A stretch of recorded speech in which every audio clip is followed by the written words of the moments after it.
शिल्पा, हाँ जी। कि वो हाँ बच्चे जी। जो फेल हो चुके हैं, जो रिपीटर्स हैं, जो दोबारा से कोचिंग रिपीट करते हैं, दूसरे वो हाँ बच्चे जी। जिन लोगों ने अपनी 3 महीने की या 4 महीने की या फिर 2 महीने की जहाँ से भी कोचिंग ली है, उनको हाँ 1 जी। महीने की इंटेंस प्रिपरेशन की ज़रूरत है। तीसरे वो बच्चे जो अच्छे स्टूडेंट हैं, जिनको खाली पॉलिशिंग की हाँ जी। ज़रूरत है। चौथे वो जी। बच्चे जो एग्ज़ाम देने से पहले, जैसे कि मानो मैंने मेरा एग्ज़ाम बुक कर लिया 15-20 दिन पहले, उनकी हाँ जी। प्रिपरेशन के लिए। और जो बच्चे सेल्फ प्रिपेयर कर रहे हैं और सेल्फ प्रिपरेशन उनकी हो गई है, बट वो एनालाइज़ नहीं कर सकते अपने आप को कि मैं पास होऊँगा या हाँ फेल जी। होऊँगा, उन बच्चों जी, के जी। लिए।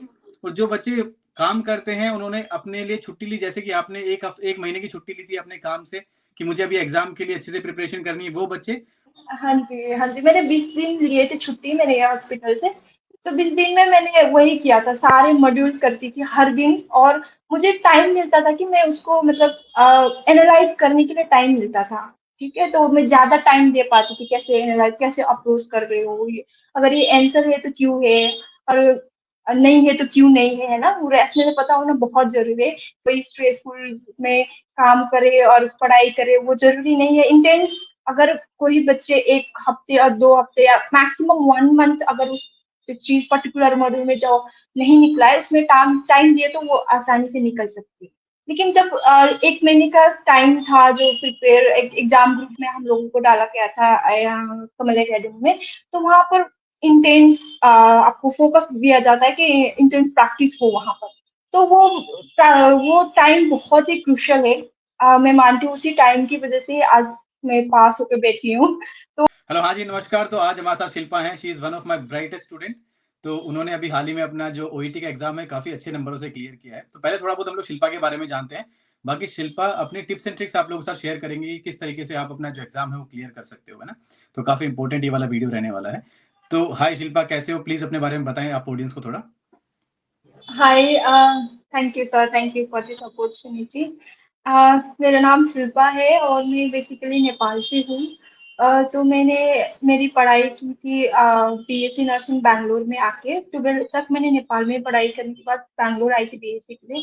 उसके बाद मैंने अपना वर्किंग जो कोर्स खत्म करने की बात होती है वो मैंने काम करना यहीं शुरू किया। तो काम करते-करते तो मुझे वो कमल अकेडमी के बारे में पता चला, तो मैंने जॉइन किया। उससे पहले भी एक्चुअली मैंने एक एग्ज़ाम दिया था 2021 में, जहाँ मेरा रीडिंग रह गया था।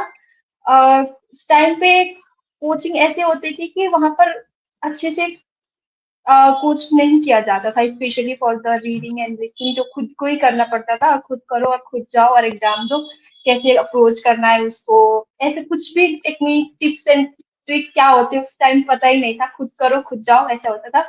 उस टाइम पे हाँ, जब एक बार एग्ज़ाम दिए थे जो नहीं हो पाया था, उसके बाद मैंने छोड़ दिया था, नहीं होगा मेरे से मतलब ऐसे कोई भी थे बहुत ज़्यादा इंस्टीट्यूट साउथ से जहाँ लैंग्वेज मैच नहीं होती थी और इसकी वजह से मैं नहीं कर पाई, डिमोटिवेट होकर मैंने छोड़ दिया, बस काम ही कर रही थी। उसके बाद जब आपका चैनल आ गया, जब आप बताने लगे कि बच्चों को कैसे करना चाहिए प्रिपेयर, तो आपका अकेडमी शुरू हो गया, तो मैंने जॉइन की थी वहाँ से और वहाँ से मैंने प्रिपरेशन स्टार्ट करी है। फर्स्ट 3 मंथ प्रिपरेशन करने के बाद, उसके बाद 3 महीने की प्रिपरेशन के बाद भी एक मास्टर क्लास जैसे ओईटी एग्ज़ाम बैच होता था, वहाँ से अच्छे से प्रिपेयर किया, प्लस खुद का ही भी था मेहनत तो पड़ता है खुद का ही, तो इस तरह से मैंने पास कर लिया, गॉड ग्रेस हो गया। अच्छा शिल्पा, मुझे ये बताएँगे, अगर आपको याद है, तो आपका स्कोर क्या है ओईटी के अंदर? जी सर, मेरा स्कोर लिसनिंग में था 370, रीडिंग में था 350, स्पीकिंग में 370 एंड राइटिंग में 390। अच्छा, जो मेरा मेन सवाल है और जो हमारा वीडियो बनाने का जो मेन मकसद है, वो ये है कि अगर कोई बच्चा अपना एग्ज़ाम देने की प्रिपरेशन करता है 3 महीने, 4 महीने, किसी भी इंस्टीट्यूट से प्रिपरेशन करता है, बट फिर हाँ भी वो जी। कॉन्फिडेंट नहीं होता है एग्ज़ाम देने के लिए, तो क्या आपको लगता है कि 1 महीने, जैसे कि हम लोग जो एग्ज़ाम ग्रुप में प्रिपरेशन करवाते हैं, तो वो जो 1 महीने हाँ का जो जी। गैप है, जिसके अंदर हम लोग प्रिपरेशन करवाते हैं, या फिर बच्चे को अलग से 1 महीने प्रिपरेशन करनी चाहिए अपना एग्ज़ाम देने के लिए? यस सर, बहुत ज़रूरी है वो, क्योंकि मैंने क्या किया था मेरी बारी में 3 मंथ का कोर्स तो मैंने लिया था, बहुत इम्पोर्टेंट है, वो एक फाउंडेशन बिल्ड करता है, बहुत स्ट्रॉन्ग करवाने के लिए वो ज़रूरी है। लेकिन क्या होता है कि मैं काम करती थी उस टाइम पे, जब मैं प्रिपेयर कर रही थी वो काम के साथ है ना, और फैमिली से दूर रहने के, तो खुद का ही खाना बनाना, ये होना, सब कुछ खुद ही करना पड़ता था। तो ऐसा होता है कि उस टाइम पे पूरा मॉड्यूल प्रिपेयर नहीं कर पाओगे क्लास के साथ, प्लस क्योंकि काम भी होता है। लेकिन जब 1 महीने का टाइम था जो प्रिपेयर एग्जाम ग्रुप में हम लोगों को डाला गया था कमल एकेडमी में, तो वहाँ पर इंटेंस आपको फोकस दिया जाता है कि इंटेंस प्रैक्टिस हो वहाँ पर। तो वो टाइम बहुत ही क्रूशियल है। मैं मानती हूँ उसी टाइम की वजह से आज मैं पास होकर बैठी हूँ। तो वो बहुत इम्पोर्टेंट है, वो जरूरी है, क्योंकि मैंने उस टाइम पे छुट्टी ली थी। मैंने भले 1 महीने के लिए रिक्वेस्ट की थी, लेकिन कोई भी हॉस्पिटल स्ट्रेस में 1 महीने की छुट्टी नहीं दी थी। तो मैंने एटलीस्ट 20 डेज दे दो करके मैंने बहुत बहाने बना के 20 दिन की छुट्टी लेके मैंने उस टाइम पे जो प्रिपेयर किया था शायद में, उसी की वजह से मैं आज यहाँ पे पास होके बैठी हूँ बस। अच्छा, तो तो एक बहुत जरूरी। बहुत ज़रूरी है। एक चीज़ यहाँ पे जी। ये भी आती है कि देखो काफ़ी सारे बच्चे हैं जो एग्ज़ाम देने के लिए जाते हैं, लगभग 10% बच्चे ही पास होते हैं। मैक्सिमम जो बच्चे हैं वो फेल हो जाते हैं ना। कोई हाँ एक जी, मॉड्यूल में एक ना फेल एक होता है, मॉडल कोई रह 2 जाते हैं, हाँ रह जाते कोई हैं। 1 में फेल बहुत। होता है, कोई 2 मॉड्यूल में फेल होता है। तो आप क्या सजेस्ट करना चाहेंगे उनको कि उनको दोबारा से पूरी कोचिंग रिपीट करनी चाहिए या फिर खाली एक मॉड्यूल के ऊपर ही फ़ोकस करना चाहिए, जिसमें वो फेल हुए हैं? अ, ये भी बहुत टफ है, क्योंकि पूरा फिर से वही रिपीट करना। पहली बात तो ओईटी का जो प्रिपरेशन जर्नी बहुत ही स्ट्रेसफुल रहता है, बहुत स्ट्रेसफुल होता है। उसके ऊपर काम रहता है। तो जो 1-2 बच्चे, मतलब 1-2 मॉड्यूल में फेल होते जो बच्चे, उसके लिए तो वो रिपीट करना उतना मतलब ज़रूरी नहीं है, क्योंकि एक ही 1-2 मॉड्यूल में फ़ोकस करना ज़रूरी है। तो मैं नहीं चाहूँगी कि फिर से वो रिपीट करे, वो फिर से जाए, वही स्ट्रेसफुल में काम करे और पढ़ाई करे, वो ज़रूरी नहीं है। इंटेंस अगर कोई बच्चे 1 हफ्ते या 2 हफ्ते या मैक्सिमम 1 मंथ अगर उस चीज़ पर्टिकुलर मॉड्यूल में जो नहीं निकला है, उसमें टाइम दिए तो वो आसानी से निकल सकती है। मैं भी यही कहूँगा कि अगर आप 3 महीने दोबारा से पूरी कोचिंग लेते हैं, तो एक तरीके से टाइम वेस्ट है वो। अगर आप किसी टाइम एक वेस्ट है, एग्ज़ैक्टली। अगर किसी एक मॉड्यूल में आप फेल हैं, मानो अगर आपका वहाँ पे सी प्लस आया और आपको वहाँ पे बी चाहिए क्लबिंग के लिए, तो आप खाली जैसे अगर रीडिंग के अंदर अगर आपका सी प्लस आया, तो आप रीडिंग के ऊपर काम करें, रीडिंग को इम्प्रूव करके आप बी तक लेके जाएँ सी प्लस से। बाकी जो आपके एग्ज़ैक्टली, मॉड्यूल हैं, अगर एग्ज़ैक्टली। उनमें आपके बी आए हैं, तो वहाँ पे अगर सी प्लस भी आएगा, तो नेक्स्ट टाइम चलेगा वो, क्योंकि आप वहाँ पे क्लब कर सकते हाँ हैं। जी, तो आप या वो क्लब ग्रुप ढूँढें या फिर वो गाइड ढूँढें, जो आपको 1 राइट, हफ्ते या 2 हफ्ते अच्छे तरीके से इंटेंस प्रिपरेशन करवाए आपकी रीडिंग की। सबसे बड़ी चीज़ आती है, अगर यस। आप फर्स्ट एग्ज़ाम आपने दिया, तो सेकंड एग्ज़ाम के बीच में ज़्यादा लंबा गैप ना लें, क्योंकि जब ज़्यादा लंबा गैप हाँ, लेते हैं, यस। तो वहाँ पे आपके बाकी मॉड्यूल्स भी खराब होने के ज़्यादा चांसेज़ हैं। तो मानो अगर आपके एग्ज़ैक्टली। 31st को अभी एग्ज़ाम है और आज 15 तारीख है, तो इन 15 तारीख तक 15 दिन के अंदर आप अच्छे से प्रिपरेशन कर सकते हैं अपनी उस मॉड्यूल की जिसमें आप लोग वीक हैं। तो काफ़ी हाँ इंटेंस जी। प्रिपरेशन आपको करनी पड़ेगी उसके अंदर। जी, जी। आपने क्या ट्रिक्स अपनाई थी अपने एग्ज़ाम से पहले, जो जी, आपने जो मैंने इंटेंस बोला कि प्रिपरेशन 20 करी थी? दिन। हाँ जी, हाँ जी, मैंने 20 दिन लिए थे छुट्टी मेरे यहाँ हॉस्पिटल से। तो 20 दिन में मैंने वही किया था, सारे मॉड्यूल करती थी हर दिन, और मुझे टाइम मिलता था कि मैं उसको मतलब एनालाइज़ करने के लिए टाइम मिलता था।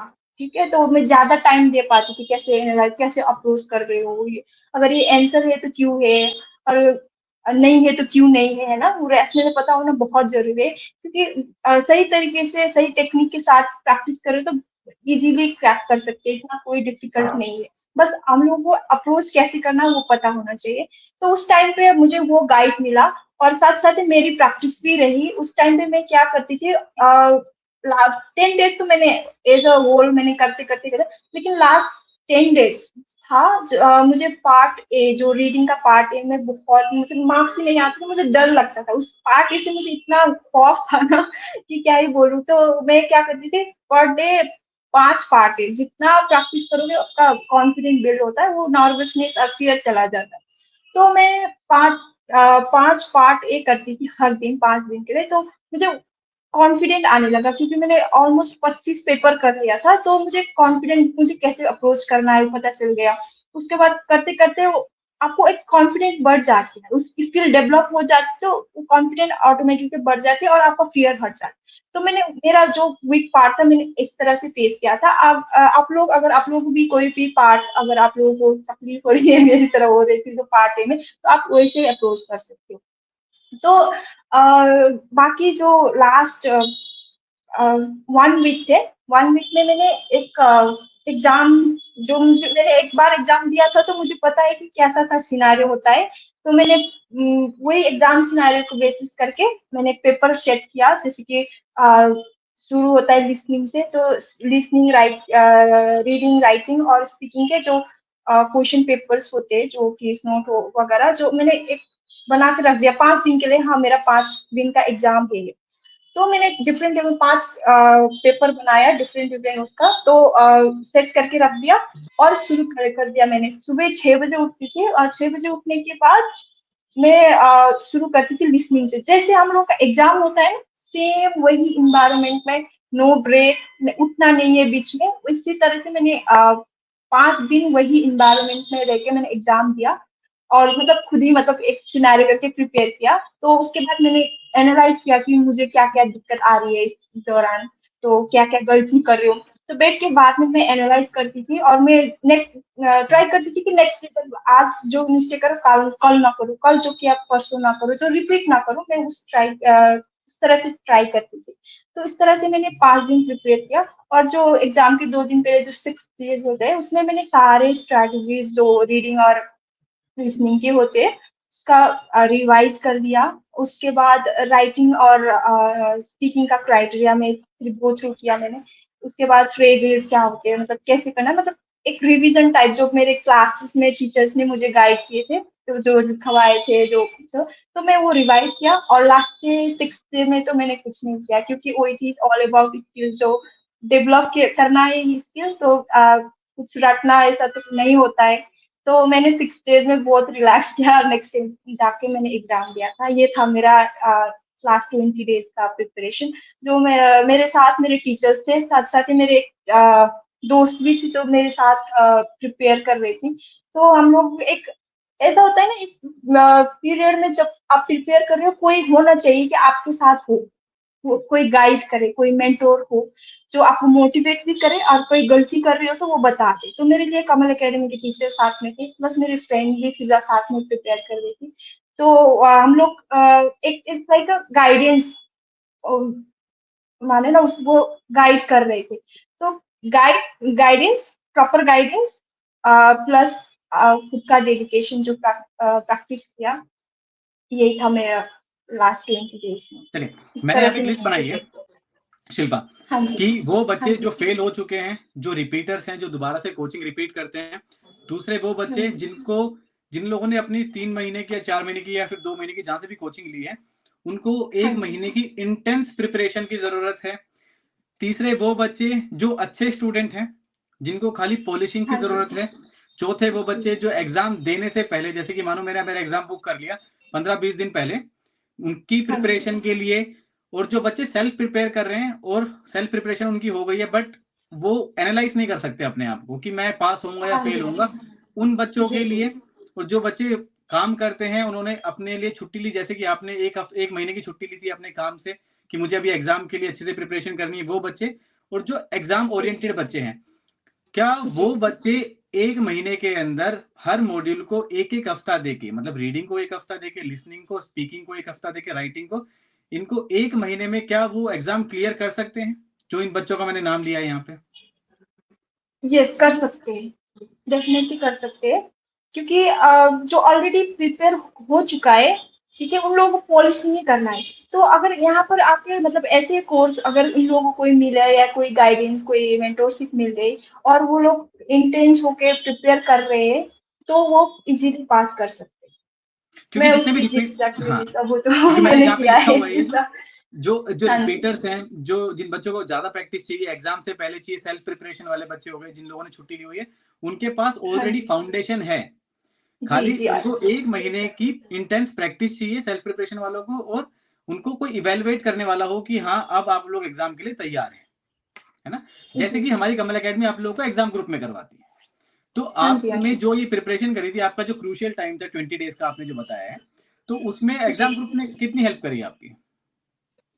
एग्जाम ग्रुप ने बहुत हेल्प की मुझे, क्योंकि मुझे जब भी सपोर्ट चाहिए कि मुझे अगर नहीं आ रहा है ये क्वेश्चन में, मुझे रैशनली नहीं मिल रहा है, ये क्यों आंसर है, तो मैं इमीडिएटली जाती थी और पूछती थी, ग्रुप में डाल देती थी, या तो पर्टिकुलरली टीचर के टैग करके मैं भेज देती थी, और मुझे रिप्लाई आता था। तो इस तरह से मुझे बहुत हेल्प मिली हर मॉड्यूल में, नॉट ओनली रीडिंग और लिसनिंग, हर टीचर अब वहाँ अवेलेबल रहेगा आपको हेल्प करने के लिए। नॉट ओनली टीचर, वहाँ पर स्टूडेंट्स भी बहुत कोऑपरेटिव रहते हैं, एक दूसरे की मदद करने के लिए हमेशा वहाँ कोई ना कोई रहता है। तो वो एक ग्रुप मुझे बहुत हेल्प किया था। और मैं चाहती हूँ कि एक ऐसे आप इंटेंस ग्रुप बनाओ कोई ऐसे, ताकि स्टूडेंट को बहुत हेल्प मिले, क्योंकि डेडिकेशन बहुत जरूरी है इस चीज के लिए। और उसमें भी कोई अगर गाइड मिल रहा है, ठीक है, आप प्रैक्टिस भी कर रहे हो प्लस कोई आपको गाइड भी कर रहा है पर्टिकुलरली आके, और आपको स्पेशल अटेंशन देके कोई आपको गाइड कर रहा है, तो मतलब मोटिवेटेड रहते हैं उस चीज में। तो यस, बहुत हेल्प की तो थी। इसके ऊपर मैं भी काम करता हूँ कि किस तरीके से जो सेल्फ प्रिपरेशन वाले बच्चे हैं, जो रिपीटर्स हैं, जिनकी प्रिपरेशन हो रखी है बट उनको सेल्फ कॉन्फिडेंस अभी नहीं है, उनके लिए मैं क्या कर हाँ सकता हूँ जी। मेरी जैसे कि खैर मैं मेरी स्टूडेंट्स के लिए तो मेरा एग्जाम ग्रुप है, उसके अंदर प्रिपरेशन करवाता हूँ। अगर कोई बाहर का स्टूडेंट है तो उनके लिए मैं क्या कर सकता हूँ, उसके लिए मैं काम करूंगा। टीम से भी हम लोग डिस्कस करेंगे इस चीज के बारे में। तो थैंक यू सो मच हाँ शिल्पा, जी सर। होपफुली लोगों को मदद मिलेगी वेलकम। इस वाली वीडियो से, and thank you so much for sharing your experience. चलिए, thank thank you you so sir, much thank Shilpa, you take sir, care. Thank you.